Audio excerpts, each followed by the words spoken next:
All right. Well, it's a couple minutes after 9. We'll figure that a few more people may join us a little later, but I want to welcome everybody to our February 27th, 2021 meeting of the Passport to Service Club. We're glad to have everyone along.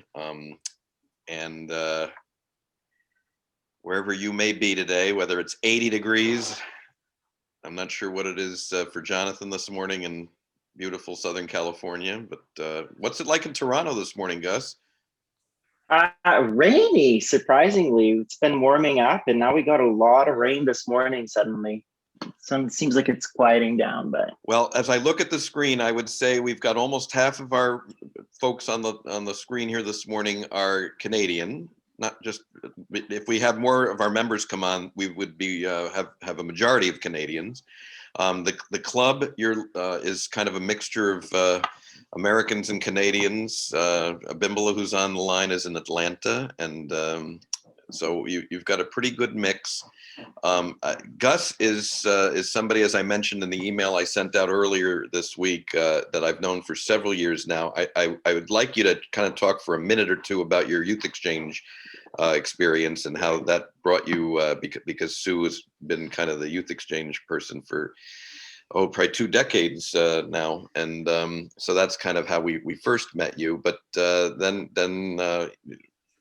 Gus has become one of the public image experts in our zones, which encompass all of Canada, Michigan, and then the Northeast United States. And I specifically really wanted him to talk about talking with young professionals and how you treat young professionals, because a lot of Rotary clubs, I don't believe ours is necessarily in this category, but a lot of what I call the legacy clubs that have been around for a long time, we talk about how we want young professionals to join us, but then we don't always do the things that may ingratiate them to becoming part of our group. So I thought it might be good to hear from his perspective on that. But please join me in giving a Passport to Service Club welcome to our special guest, Gus Lopes, this morning. I was going to say, I love the term legacy clubs. I'm going to start using that everywhere now. That's great. Anyway, am I able to share my screen? So as Bruce was saying, I was a youth exchange student. I was born and raised in Brazil, and that's where I lived for most of my life, up until I did my exchange in Sarnia, Ontario, which is just across the river from Michigan. I liked it so much that 2 years later, I came back for post-secondary. I am a third-year student at Humber College's Bachelor's of Public Relations. And I've been very active in Rotary all my life. My Rotarians have also been Rotary Youth Exchange officers for a couple of decades. I've been an Interactor, RILA alumni. I'm currently a Rotaractor.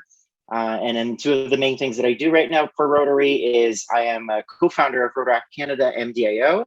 As Bruce mentioned, I'm an assistant public image coordinator for our zone.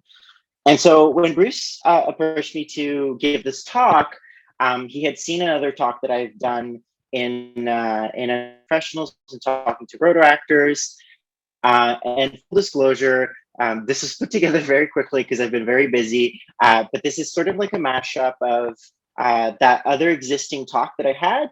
And then what I was hoping to do is I want to present you with some information that I think it's helpful and it's compelling. And then after that, we can have more of a discussion. So I'm hoping that it's going to work out that it's sort of like half presenting information and half discussion.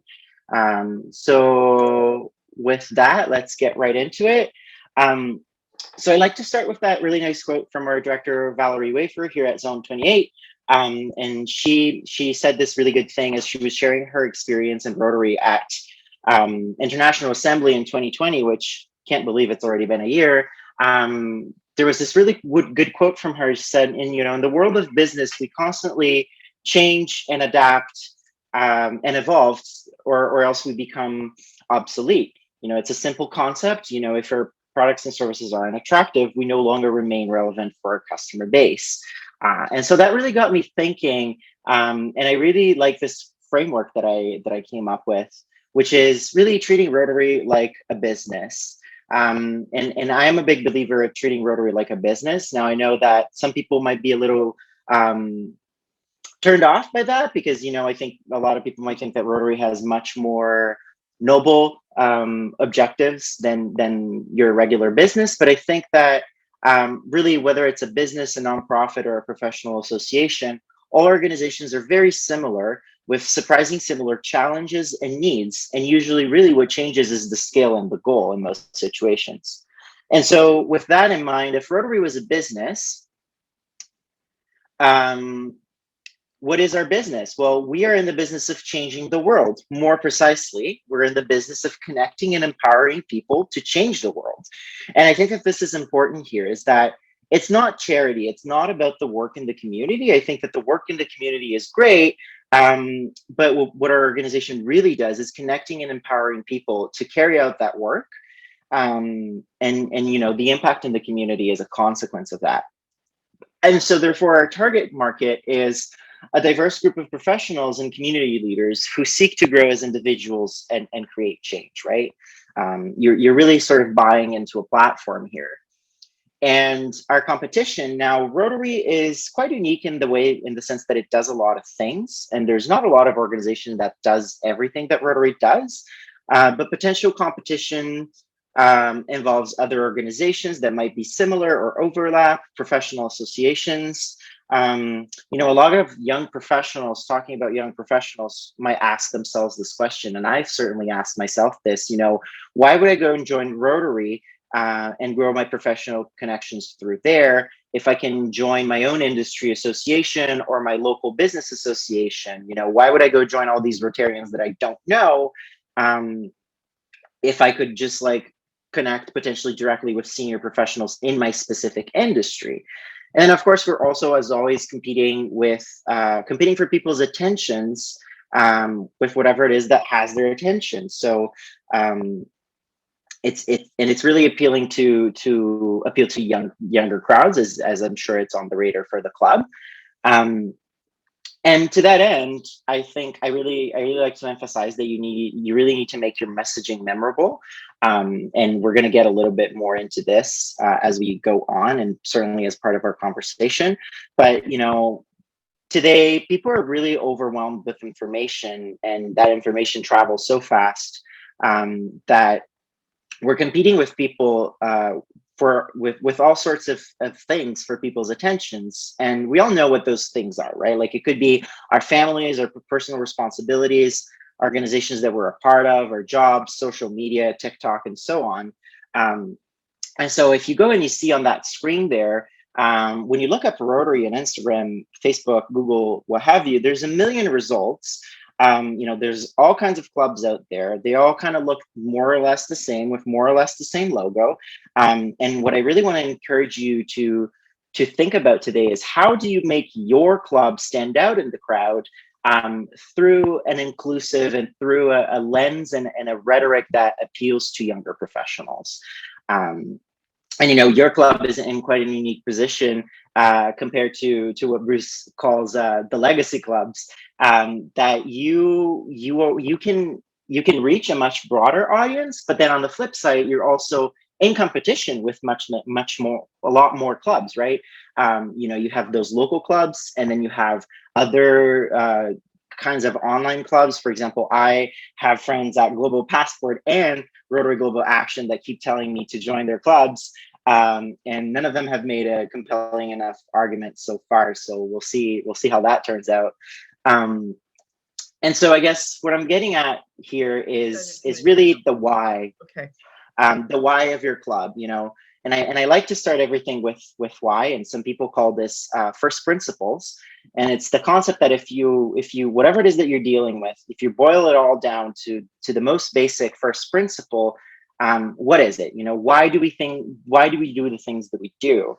And I guess what I'm asking here is, more specifically, why Rotary Passport to Service, and why do I care? Why does it exist? Why does it do the things that it does? And why should I join? And then when we talk about reaching any audience, that's a question that you really need to answer.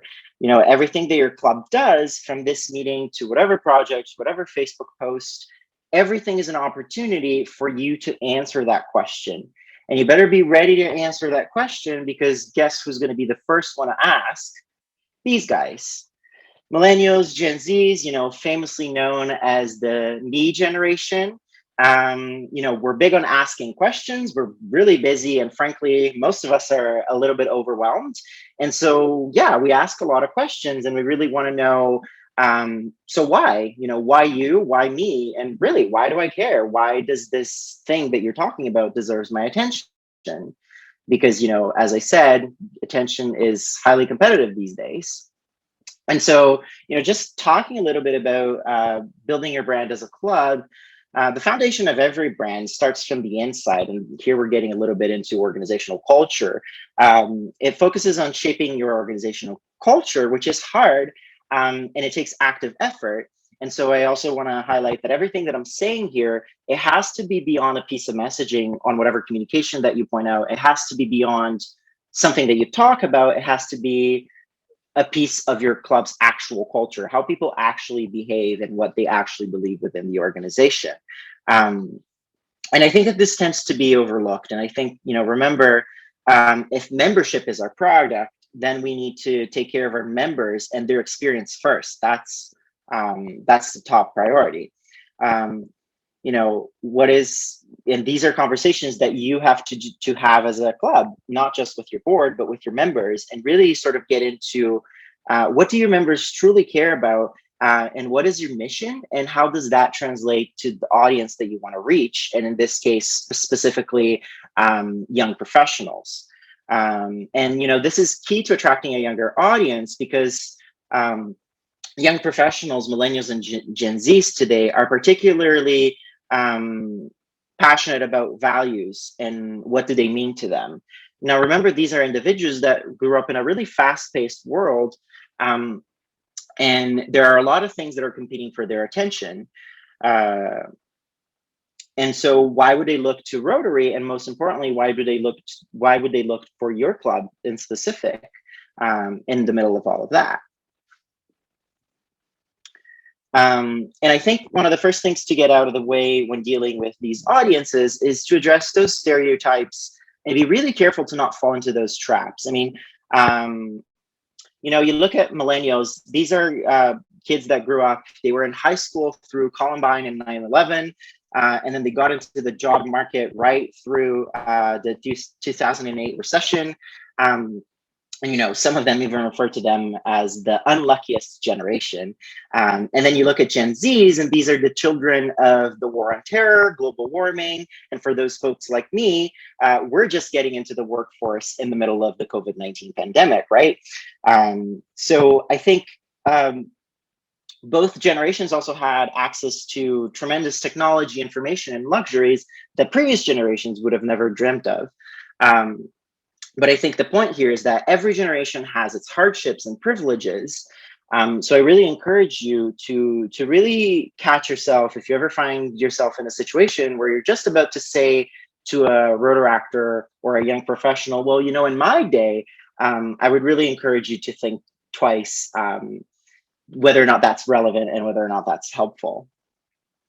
And so just briefly, and this is really overly simplified, in the interest of time, but understanding the audience, Gen Zs and millennials are famous for their short attention spans, Gen Zs in particular. And I mean, imagine how painful some of those Rotary meetings might be. Both generations value a lot genuine human connections. So there's a huge opportunity for Rotary in there. And then millennials tend to be more critical and pessimistic, but Gen Zs are more optimistic overall. But what they have in common is that they are both highly skeptic audiences. They're just skeptic in different ways. So I saw an interesting piece of research. Both millennials and Gen Zs are distrusting of authority in general and distrusting of like big corporations.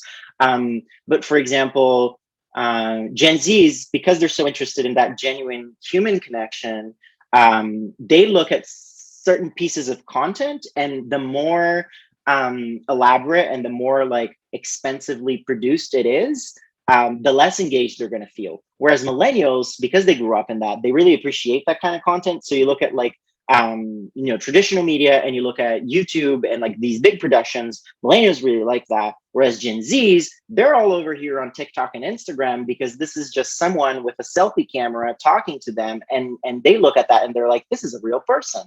And so that's an interesting comparison there.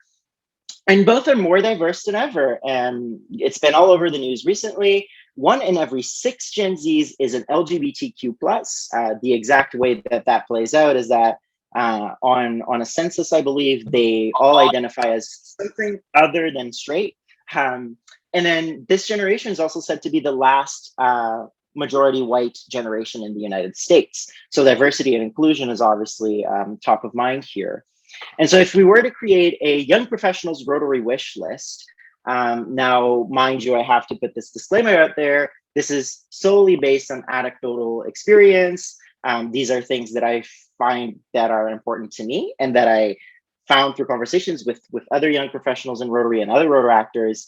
And this is sort of like a sense that I get that these are also important things to them. Some of them are more obvious than others. So I think that top of mind to me is a strong sense of purpose. And it goes back to that value proposition that, that why question needs to be really strong. The Rotary really can't afford to be this elusive, amorphous, and dispersed thing. Like you have, as a club, you have to have a really strong sense of purpose. So like, why do we do the things that we do? And why is it a value to our members? Obviously, flexibility is top of mind for everyone these days, but particularly to young professionals. And I really encourage you to think of flexibility broadly. So this is not just how cheap and how accessible the meetings are, but also how actually flexible is the organization? How willing is the club to do things differently and to actually listen and be flexible and really change their thought process around things? As I said,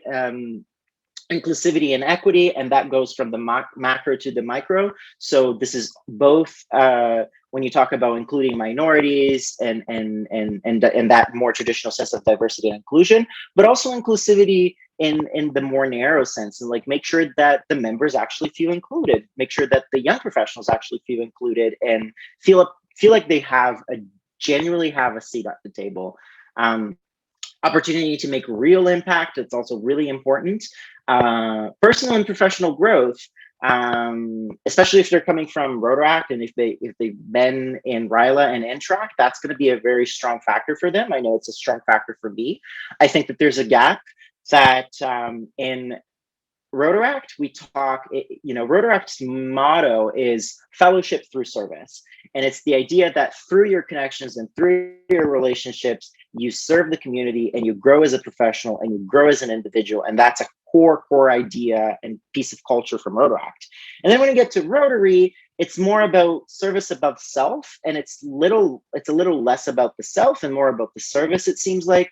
And, because of the demographics and because of the organizational cultural, the impression I feel that I get and a lot of other young professionals and Rotaractors get is that we've been in Rotaract for all these years and we've been having this personal growth and really focusing on like learning and growing and making mistakes and it's almost like a sandbox experience. We kind of play around and we do whatever we want and then we figure out and we learn from that.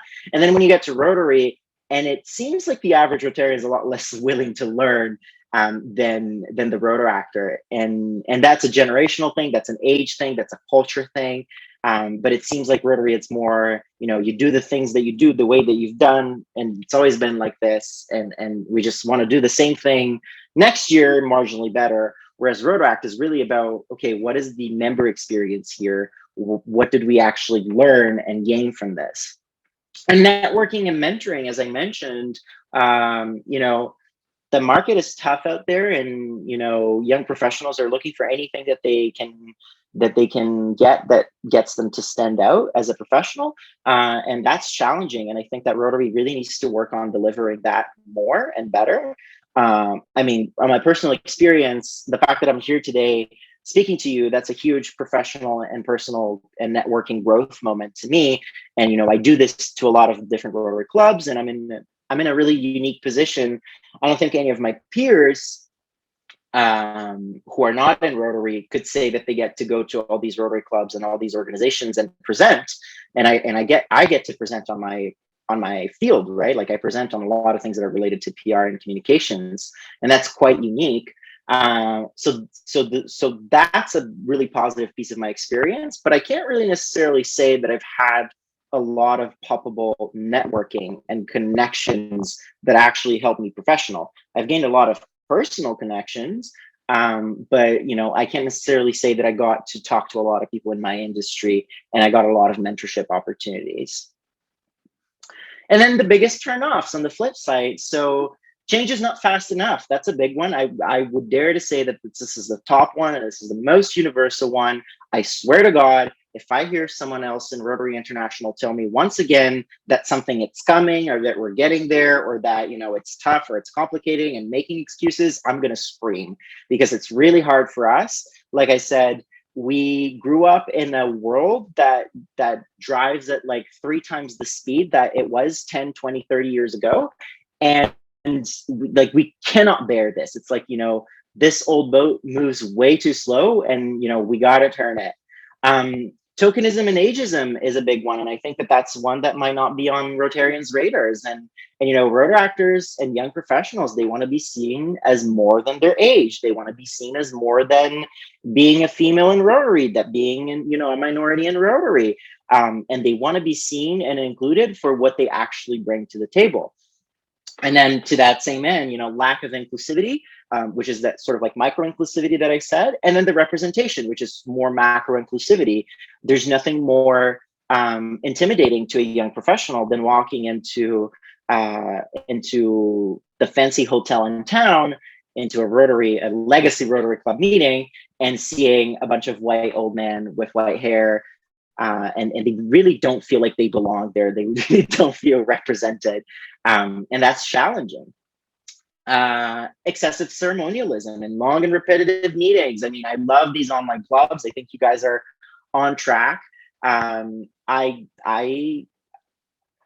set time aside on my schedule once to go to a very traditional, very stuffy Rotary club that I'm not going to name, but that I have a really good relationship with. And it's COVID, so the meeting is online. I had a really busy day, but they had a really good guest speaker. So I moved things around, and mind you, I had classes back to back, and then I had a meeting with a client in the afternoon. But I made time to go there because I wanted to see the speaker and because I wanted to connect with the club. And I got there and, there was a waiting screen with a musical prelude. And then there was a ceremony. And then they sang, "Oh, Canada." And then they did their ceremonial thing. And it wasn't like the guest speaker didn't start until like 40 or 50 minutes in. And I'm like, okay, I got to go. I'm like, the time that I had is done. And I just wasted. And I honestly felt disrespected. Like I was like, wow, because and I guess, and I have been to this club's meetings when things were in person. And I think when it's in person, like this is already a little much, but like you kind of get it. But to bring this kind of ceremonialism online, it just felt really out of place, and it felt like a big waste of time. Like if I at least had commuted to the hotel where they work, and there was the whole pomp and circumstance, I would have been fine with it. But the fact that I had to make time on my schedule and run in and out and zoom in and out, and they had all this ceremony, it really threw me off and really turned me off. Compromising values, also really important. As I said, millennials and Gen Zs are very idealistic individuals, and they're very strong in their values. There's research that says that over 50% of the population today cares for corporations to have values and to have causes that they support. So that's a big sign of that importance of that social responsibility and ethical responsibility. So when millennials buy into Rotary, or Gen Zs buy into Rotary and says, "Oh, we're an organization that stands for this," and then they feel like Rotary International or their local Rotary club goes around and does this, and those two things don't go together, that's a big turnoff. And that's like, okay, where are you going to put your money where your mouth is? And then just lack of flexibility in general, as mentioned before.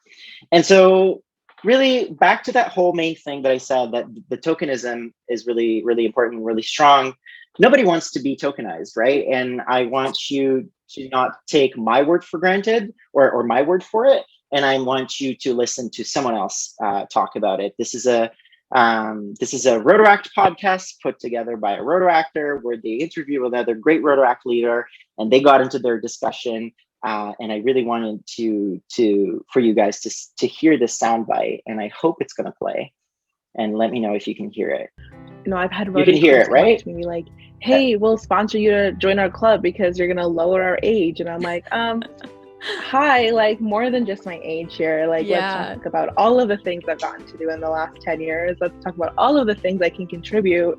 And it's really, and it's really disheartening. And I think that if I was still the same person that I was, 5 years ago, that could have completely like driven me away from the organization, and had kind of been like no, I don't want to be here. But I'm very fortunate and very thankful that I am who I am today, and I've kind of grown into the person where I am, where I'm just like not really like standing for that anymore, and kind of using my own words to be like, hey, like no, more than just that. Let's talk about the hard hits and the hard-hitting reality of what's coming. Yeah, I hear that, and I think something.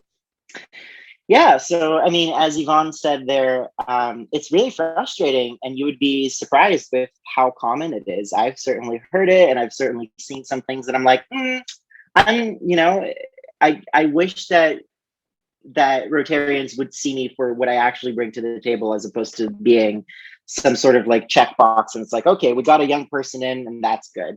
And it's really frustrating. I mean, Yvonne is someone who's been around the organization for a really long time. As she said, she has 10 years of experience in Rotary, which might be more than some Rotarians. And I've been around for about that long as well. And, sometimes I see certain things and it's like, God damn it, like, not to toot my own horn, but like, I'm an alumni of every single youth program. I'm a Rotaractor. I was a co-founder of an MDAO out of nowhere in the middle of COVID. And like, really, is this all that you have to say? Or like, is this, like, is it all about age? And is it all about, just checking that box? And it's frustrating. And I think that where she said is really important, is that, this could have been at another time something that would turn her off, and just like, she would just leave. And to that end, I'm sure that a lot of people do leave, in fact. And I think that that's a big reason why we lose a lot of those young folks. And so just to wrap it up and get into our discussion, if we still have time, I really like this quote. And it's like, this quote talks about, like, I see there's no hope for the future if people are going to be dependent on frivolous youth of today. For certainly all youth are reckless, beyond words. When I was young, we were taught to be discreet and respectful of elders, but present youth are exceedingly disrespectful and impatient of restraint. And that's this could have been a quote anytime, any point, on any magazine from any boomer about millennials, but in fact, this is a quote from Hesiod, an ancient Greek philosopher from the 8th century BC. And so I put that quote there to say essentially that, this generational impasse has existed for as long as generations have existed. I think it's natural, and I think it's a challenge. But I also think that, it's not about millennials or Gen Zs or boomers. Ultimately, it's about people. And I think it's about really seeing through that, and really having the empathy to understand and reach across the aisle and see, and have an open conversation. What do you actually care about, and how can we accommodate for you, and vice versa? And with that, that's it. So thank you very much for listening. And most importantly, I always like to thank every presentation that I do. I like to thank everyone for the work that they do on behalf of Rotary, because I think it's also very important to recognize all of Rotarians' efforts. And if we still have time, I would love to answer some questions and have a really cool discussion. We do have time, and that's fantastic. So first of all, just applause. Thank you, Gus. And I invited you to join us today, not because you're young, but because you use words that are like 3 and 4 syllables and have a great command of ability to sum up what kind of the issues are. Before we have questions or discussion from the group, what I'd like you to do is, and I don't mean to put you on the spot here, but you posted a couple of weeks ago a video from a past director in Brazil who was speaking in Portuguese to another group of, I think it was zone leaders. And you were very offended by this video, as were a number of people. And if you could just kind of in a minute or two summarize the video and then summarize why everybody got so offended by what he was saying. Yeah, absolutely. And I'm glad you asked about that. Yeah, I think, that video, it touches a lot of things, and really it's particularly close to me because it's, that's the Rotary that I grew up in, right? And for everyone's context, the video is a past Rotary International director from Brazil, very accomplished Rotarian. He was also a trustee of the foundation, convention chair. Like, he has this big Rotary resume, and he came out in this video. This was an event, a Q&A session. The whole stream is over 2 hours long, and it was a Zoom meeting that was live on Facebook and posted to Facebook. And in the meeting, he goes, beginning to end, there's so many troubling statements, but overall, he's made ageist remarks, like he's dismissed youth in Rotary, just like those kids, those youngsters, that they don't know what they're doing. And then and it just gets progressively worse. So like the 4-minute clip that I shared, it's like he starts with like, oh yeah, and I was in this speaking event and I told, I was asked about gay marriage and Rotary, and I said, well, Rotary only recognizes the things that are natural, and ended at that. And then you look at that and you're like, And then it gets progressively worse. And then he makes, he alludes to the fact that there's no racism in Rotary because the Black women at convention are some of the most elegant ones. And then he goes to say that there's no place to discuss diversity and inclusion in Rotary because that's a political thing, and there's no discrimination in in our organization, and yada yada yada. And then he goes into this long rant about satellite clubs, and he says that satellite clubs, essentially, he seems to think that they're an excuse to bring poor people in. And then he said that and then he gave an example that's like, no matter how noble or ethical or good the garbage men in Sao Paulo might be, they could never be a fit for a Rotary Club satellite or for Rotary. And I took huge issue with that, and I wasn't even the first one to come across the clip. But I felt really strongly that people had to see that because, as I said, this is the Rotary that I grew up in. This is very much how Rotary in Brazil has been for a number of years, and I'm sure it's not a Brazil issue. I'm sure it's out there in many places. And I really took offense to that because I'm like, wow, it's 2021, and we have a diversity and inclusion task force, and we have all of these great things that are happening in Rotary, yet this is still happening, and we have a senior leader that's speaking directly against the organization's priority, because Rotary has in fact come out and said that diversity and inclusion is a core value and is a priority for the organization. And it's frustrating, and it's hurtful. And I really wanted to speak out about it, and I did, and it was really good because a lot of people took offense about it, and a lot of people emailed Rotary International. They were quite a bit overwhelmed with the response, and we did get consulted in a response, an official response by Rotary International. So I myself, along with a few Rotaractors from Brazil, along with a couple of members of the Diversity and Inclusion Committee. Valerie was also there, and then all the senior communications staff at Rotary, we all met the Sunday that this happened and that this came up to discuss a response and discuss a statement. And we spent a lot of back and forth over email, and we had two 1-hour meetings about this, and they had a plan and they had a response. And then a lot of us felt that when the response actually came out, it was quite watered down from what was initially promised. So it just sort of adds to the frustration that, like, okay, they did respond, that they engaged on us, and they asked for opinion, And then they went ahead and did whatever else they needed to do or they felt that they had to do. And, you know, bringing that back to that millennial thing and that Gen Z thing and young professionals, like for us, it's really frustrating to have that back and forth and all that engagement and then not see it through the way that it was promised, kind of. So that's a little bit about the situation. Sorry. I'm sorry, did the director ever say anything afterwards or apologize or anything? Not that I'm aware, not publicly at least. I know that was the first thing that they did was reach out to the director and make sure that they were aware of the situation, that they were aware of Rotary's position, and they made an ask like, can you please, you know, withdraw those comments and like apologize? And I don't know, he's never engaged. Yeah. Interesting. But I think ultimately, I think the process that we've developed, I think it was the first time that there was this kind of grassroots movement within Rotary to bring something forward like this and to really speak out. I think we've developed a good process around it. I'm really not happy with the response specifically, but I think it's a really good, what do you call it? Really good precedent to set for the organization. And I hope that next time things are a little bit different. Well, it's, you know, to your point about things take too much time in Rotary, it's, you know, I always believe that the generational issues that we have, and it's not just an age generation, but mostly it is, but it's just the way people think. So you've got a number of things against Rotary's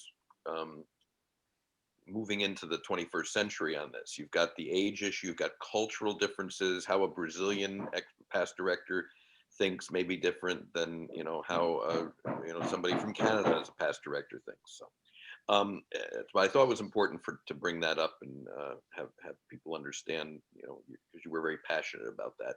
Other questions, other comments that people want to make, just jump in, and we've got Gus here as a good resource this morning. Go ahead.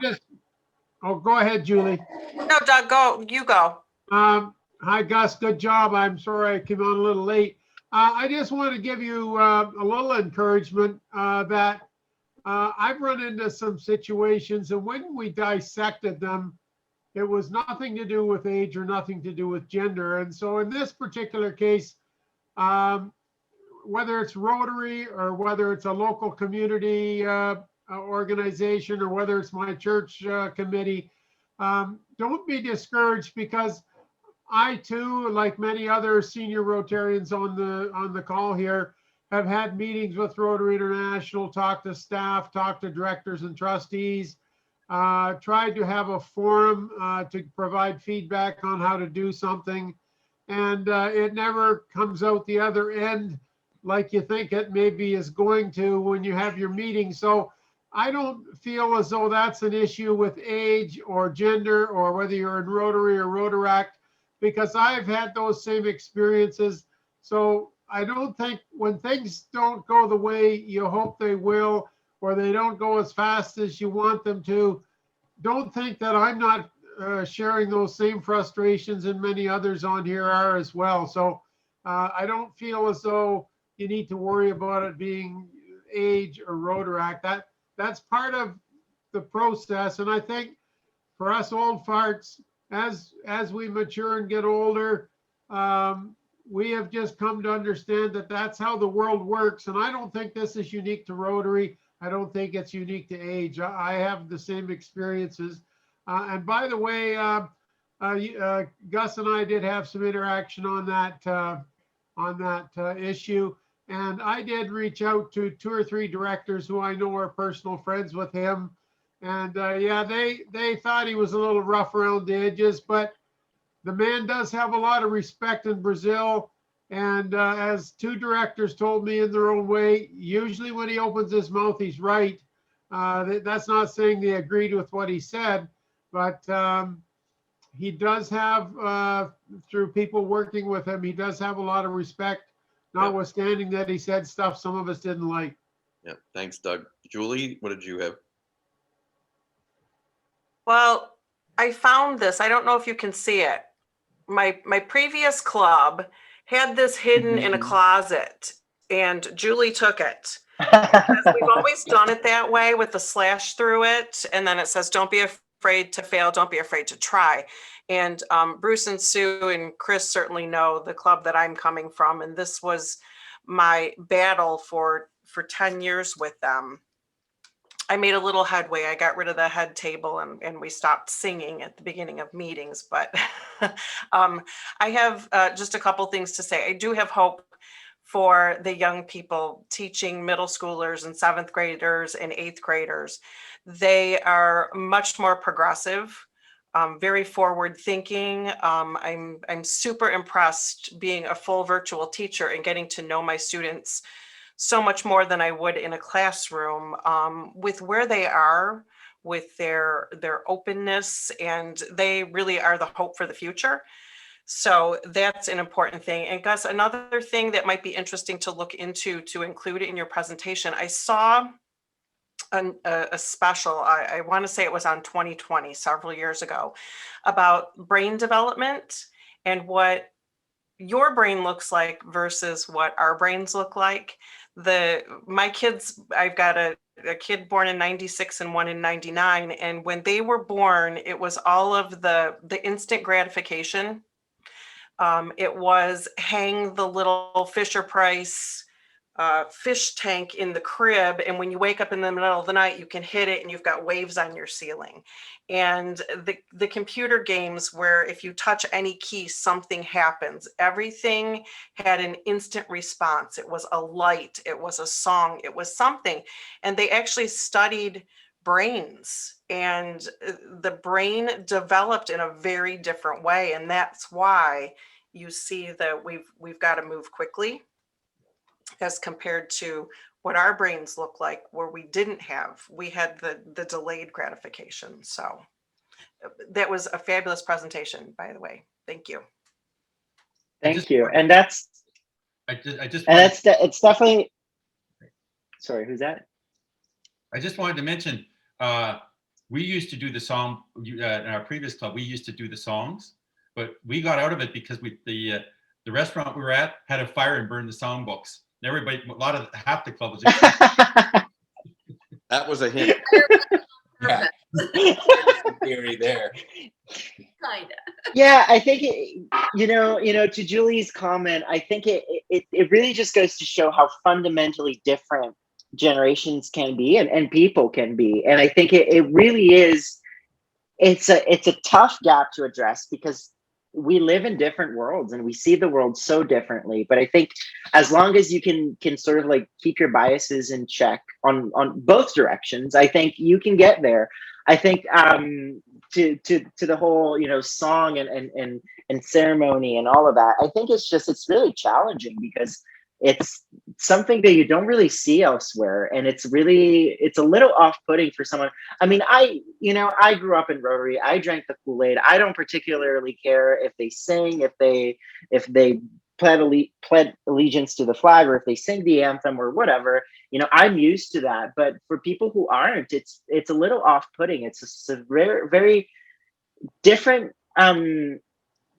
It's a very different situation from what you see elsewhere. I mean, I think of corporate culture a lot, and that's a lot of us young professionals, we're so immersed in this corporate culture, and it's like, okay, get in, get out, say what you have to say, be straight up and work through it. And then you get to a Rotary meeting and you find like musical preludes and singing and all this ceremony, and it's just a little off-putting. And again, it's just like that pace that we're used to in our lives, like to then take that break and like take the time to do all those things, it's different. And it's not to say that it's wrong or it's better or worse. I just think it just really doesn't fit with the current trends and the world today. And I think it's challenging, and it doesn't help that our public image is a little iffy sometimes. People already think that Rotary is a cult, and then they get to a meeting and then they see singing, and then they see things like Rotary Grace and things like that, and then they look at it, it's like, wow, that it is really a cult. I better get out of here. So dancing will do that too, and we have it all. Totally agree. Bonnie? Hi, my name's Bonnie, and I am a chartered member of Windsor Walkerville. and went through Waterville. Everything you said is we're only a 10-year-old club. And I just want to say that doing all that is, we're doing the doing, okay? And everybody is, they're talking about new satellite clubs. Well, we bought into the vision that you're talking about. And I just want to say it's not easy. So we've had somebody pop in from another country, and because we didn't have any ceremony, he said, "Oh, am I at a board meeting?" And I'm like, "No, this is Walkerville. We're real casual. We have a couple formal meetings a year where it looks traditional, but most of the time, the other thing is we're in and out in an hour." But I wanted to highlight, because Sue knows, we just had a young leader coffee, and you couldn't be on the call if you were over 35. There's certain people in our club that our service is to serve. So what we want to do is create a club where they can go out and do fundraisers and do things that they're passionate about, and Walkerville will just help them make it happen. Okay, so we pride ourselves on our Facebook page and our marketing, but we also pride ourselves on encouraging people to do new things. And the person that ran the coffee had never run a meeting in her life. Okay, so here's my last comment. So what I'm trying to say is, it's not just talking the talk. For us that are trying to do it, it's tough, guys. I'm hitting my head against the wall. It's tough to live the program you're talking about, because you get judged for trying to do it differently. So my last thing I learned about the coffee is, and this is I know Sue and Bruce have leadership abilities. Reaching out and trying to connect with younger people in Rotary is very, very difficult. I did everything in my power to reach people for that coffee. And reality is nobody across the district except for our people in Walkerville Rotary showed up. And I did we sent emails, follow-up emails, district, called people. It's like you said, your attention span of your generation is, you guys are tough people to reach. And it was easier when we could be shoulder to shoulder. And that was a lot easier than Zoom. Anyways, I wanted to be negative and positive. I just wanted to say, talking to talk isn't easy. Bonnie, do you get backlash? Absolutely. I mean, do you get any kind of backlash from, we're going to go with the word legacy Rotarians who, here you are just trying to reach that under 35. Do you have some people who push back and say, well, I'm 40. Does that mean I can't come to your club? I just wonder if Carlo could answer that. Carlo has been there shoulder to shoulder with us since creation. Okay. I get a bit of push. I would say we get a bit of pushback because like we did things, for example, when you look at the directory, it says in the directory, check Facebook. And there's a reason, because we meet everywhere. We meet, we only meet on Wednesdays, and we meet everywhere to create that more interesting experience. Things that the district doesn't measure us for, and that bugs the bum out of me, that there's no awards for clubs that do so much partnerships. We do walks in parks, and like in COVID, we actually went for walks in parks and physically distanced. Right. Because that was a more interesting meeting than sitting on Zoom. But that addresses a bigger issue, and Gus touched on it as well, is that the organization, I think, first of all, there's a lot of patronizing that goes on to, we want to talk to the young people, but we want to talk to them on our terms. And I found it interesting, Gus, and maybe you can expand on it for a minute, on when you talked about how you had some passport clubs that wanted you to join, but you could never kind of get through the why. They wanted you to join, other than, you're a young guy. So we need more young guys. We don't have enough. We need some young ladies. And our catalog of needs isn't a really compelling reason why somebody should join the club. But Rotary at its core is constructed around legacy clubs and how they meet. So to your point, Bonnie, our Passport Club, when you start looking, we're part of District 6400, but a lot of the ways that District 6400 measures performance of clubs, we don't address. I mean, we can't, we're not, the Great Lakes watershed cleanup. Carlo could participate in that. Julie and Chris could participate in that. We are participating. Walkerville is participating in a big way. And I think that's great. But my point is the sense of community is changing, because the sense of community used to be Toronto, Leamington, and Windsor. But now for a Passport Club, where's the community? Because Renee is not where Jim and Diane are, or Ron is, or where the Goldsons, or if Big Rich would join us, where he, the community is a different definition. Doesn't mean we don't have a community, but to my point, for young professionals, we tend to try and put everybody into their box. Yeah. And the point is there, whether it's community or it's age or it's ability, there is no box. There's only people, and how we can engage them in our mission of service, or as Rich on his virtual background says, you're one of the only clubs that's really good about getting out their Zoom link. Because the other thing, if you're busy people, and all our people are, the RI magazine this month talks about 5 clubs that work together to make Zoom meetings, because Zoom meetings take more energy. You have to make a PowerPoint and a lot more. But I'm not seeing that, because Walkerville loves to pop onto other clubs. Like right. Kevin did something really cool. We would meet for 15 minutes, say, hi, how are you? How's your week going? And then pop over to another club's meeting. Right. Anyways, I'm taking too much. This isn't my club's meeting. I just want to make my point. Thank you for your presentation.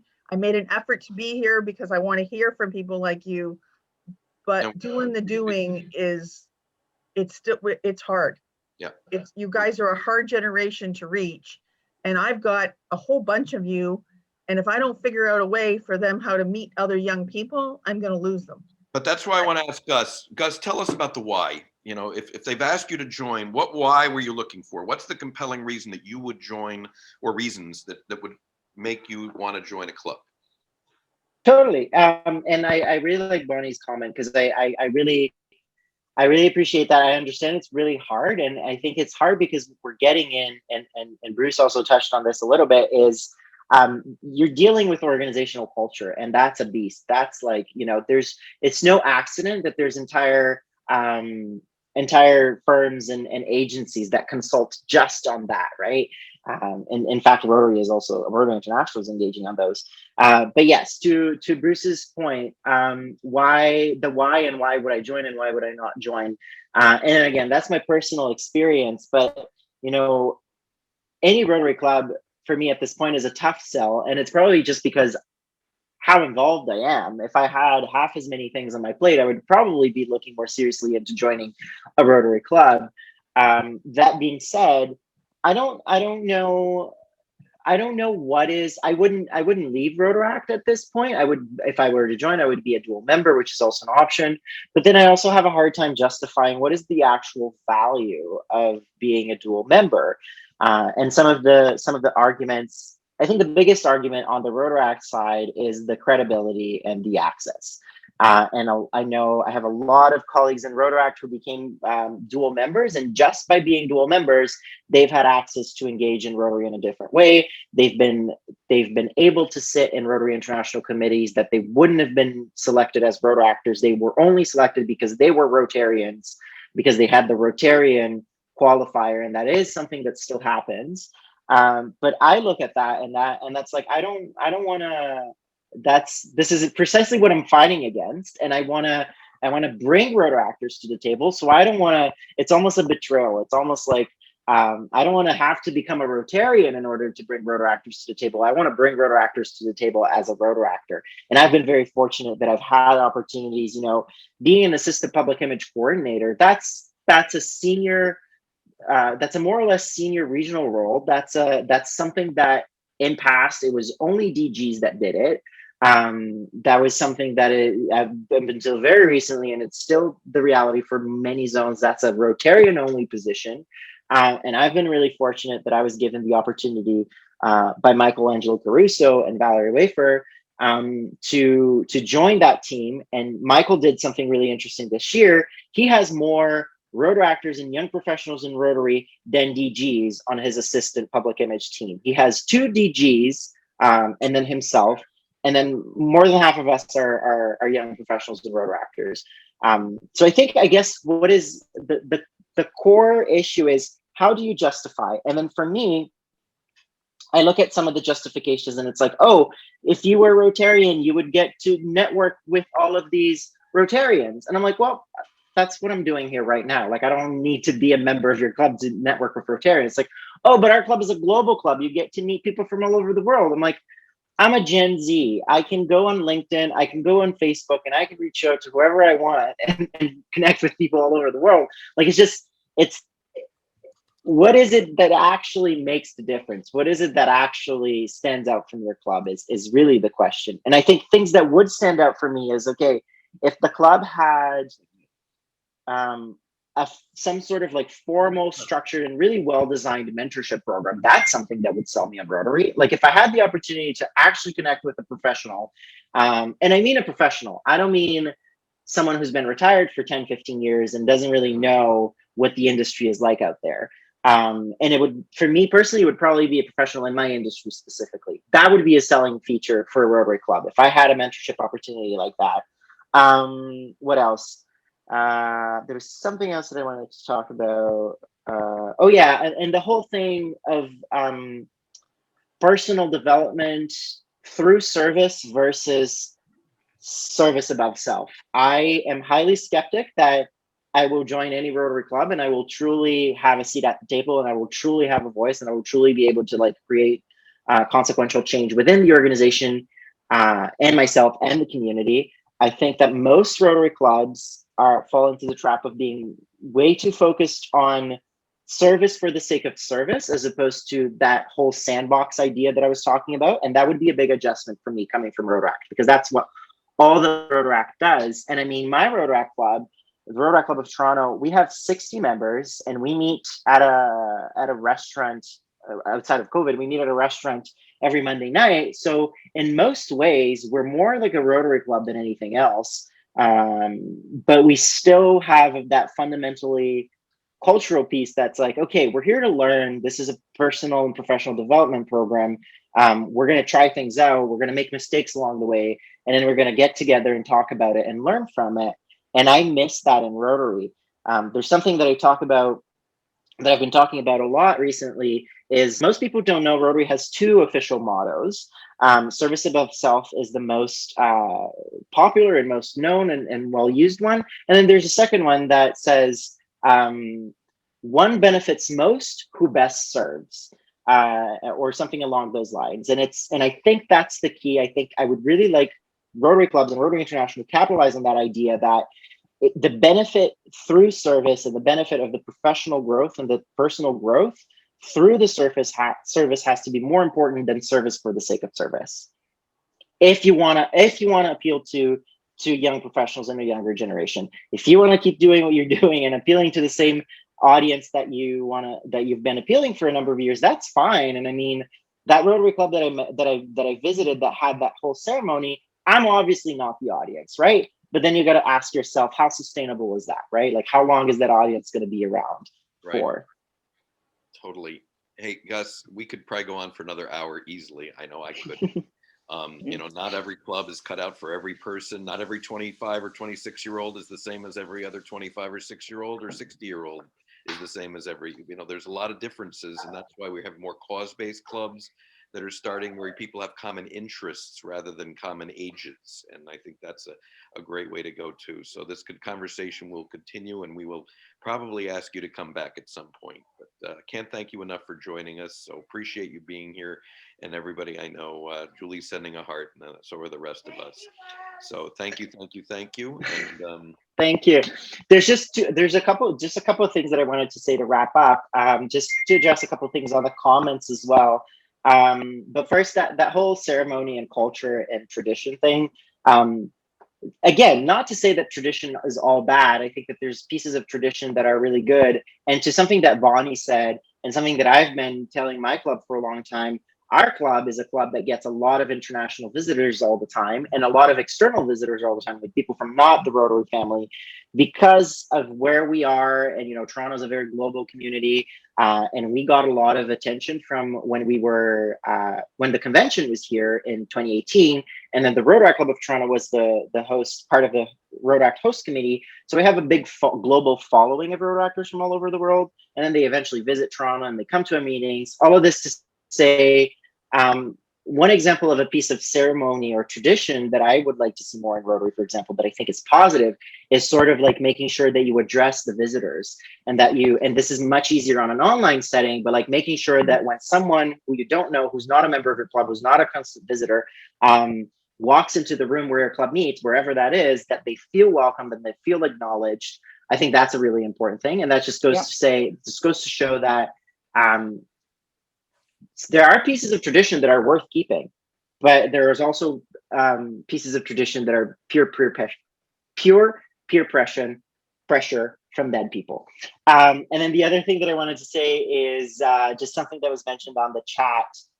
Doug sent a link to Simon Sinek's YouTube video, and that's really, really funny, because I was going to mention it and I wanted to include it in the presentation, but I didn't because I want to keep it short. I love Simon Sinek. The whole why thing, he's a big proponent of that. He has a really good talk on like the start with why that I encourage everyone to check it out. But that video specifically, watch that video, and the way when that video first came out, I was livid. I hated it so much as a Gen Z, as someone who's right in the intersection between Millennial and Gen Z, because he sort of gets into all of the stereotypes and the tropes of Millennials, and he doesn't really, I feel like he doesn't really address them. He just says, oh, Millennials are lazy and entitled, and that's why it's hard to reach them. And I don't think that it really does much to sort of bridge the gap and actually get people to understand. I think it's a great video to watch for some perspective, but I'm going to drop another link on the chat. And this is from Adam Conover, and he's a comedian. Some might know him from the Adam Ruins Everything series, and he has this 24-minute talk on some marketing conference about marketing for Millennials. And his whole argument is, and you see that I took a lot of cues from his presentation into my presentation, his whole argument is that Millennials don't exist, and that these labels are stupid and they're tokenizing. And Millennials, if you really want to appeal to Millennials, you need to not tell them that they're Millennials and not perpetuate those tropes, and really talk to people for who they are. It's a really, really good talk, and I really encourage everyone to check it out. So make sure that you click on that link and leave it open for you to check it out after the meeting. And that's it for me. Thank you very much. Thank you, Gus. I will when the chat, I will put those links and post them on the Facebook group page, so everybody can have them after the fact. And with that, I'd ask everybody to unmute themselves. First of all, this is our only tradition that we really do, and that's the four-way test that we do at the end of the meeting. First of all, before we do that, I want to thank Jonathan and Doug and Big Rich and Carlo and Peggy and Bonnie, our visitors today. We appreciate you being here. Renee, it's great we haven't seen you, but it's great to have you back and joining the meeting, and you're welcome anytime that you can make it. We're thinking of you every week. And to the members, glad to have you here. We'll be back next week, same bat time, same bat channel. With that, we'll say the four-way test of all the things that we think, say, or do. First, is the truth. Second, Is it fair to all concerned? Third, will it Build build better friendships? Fourth, will it be beneficial Will it be beneficial to all concerned? regardless of their age? Thank you so much for joining. Have fun. And That was guys, that was the cult part of this club. that's right. That's our one cool. Hey, I love the four-way test. I think it's great. I think it's great to talk about it. And the only other comment I was going to make is you've actually sat through a 24-minute video. You had the attention span for that, Gus. That's remarkable. Good. I know, right?